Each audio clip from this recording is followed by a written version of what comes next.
Hello everyone, welcome to my channel Book Review. In this video, I am going to review about this book, The God of Small Things, written by Arundhati Roy.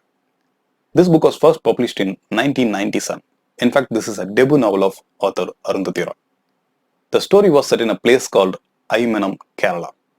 The main characters in the stories are Ammu and her twin children, Rahel and Esther.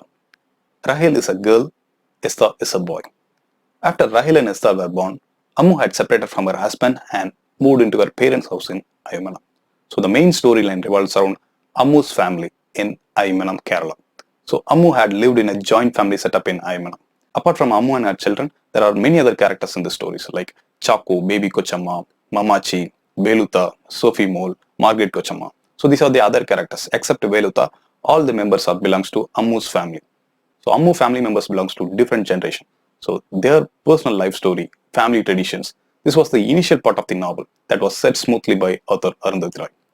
But from the initial stage itself, the story narrations moves towards a tragic incident that happened to Ammu's family. That tragic incident was death of Sophie Mole, the beloved child of Chaco, Ammu's brother. After this tragic incident, the life of Ammu and her children had turned upside down. At one stage, the twins were separated. They were separated for 23 long years. What happened in between their life? That was the rest of the story. This was the outline of the story of God of Small Things. Within this outline, there is a core part that belongs to a love relationship between Veluta and Ammu. Ammu was a mother of two children. She belonged to religious Orthodox family. On the other hand, Veluta belongs to the labor class working in Chaco's pickle factory.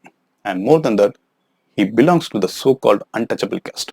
So as per existing social norms, the relationship between Veluta and Ammu was a forbidden relationship.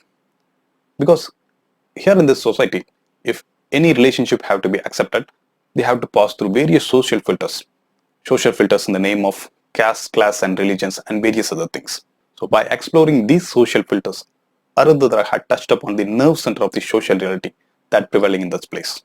Arundhati Roy had pointed out how the so-called social morality had erecting a barrier against individual choice and liberty.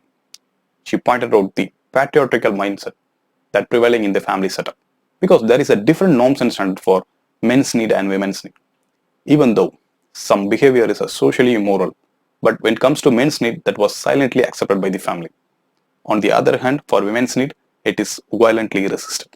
So here Arundhati Roy had pointed out the hypocrisy existing in the family setup. Although the whole story looks like a melancholic one, but the readers will not move into any sad moments in any part of the story. That is the beauty of story narration, the language, tone. For that, we have to give a due credit for author Arundhati Roy. I have purchased this book many years before, but I haven't read even once until recently. The reason is, I have much interested to read Arundhati Roy's non-fiction political writing, comparative to her fictional book. But after reading this book, I realized my misconception, because I couldn't able to differentiate Arundhati Roy fiction and non-fiction writing. Because here in this book, God of Small Things, although it's a fictional book, Arundhati Roy had touched upon various other things about local party politics, the opportunistic behavior of local politicians, the environmental impact made by Green Revolution, and the impact made by liberalization in the minds of common people. These are all the things touched by Arundhati Roy on the go, without getting any direction from the main storyline. That was the beauty about this novel.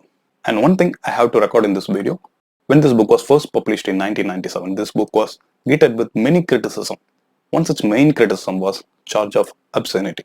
After reading this book, I can able to understand why this particular accusation was made against this book. Yes, this book contains certain content, but that is very minuscule part in some paragraph in some pages that I will mark as adult content. I leave it to the readers to judge whether that content was necessary for the story narration or not. Apart from this, the readers have many things to learn, think and enjoy in this book. I hope this video will give a brief idea about Arundhati Roy's God of Small Things. In my future video, I will come up with a review about her second novel, Ministry of Utmost Happiness. Thank you.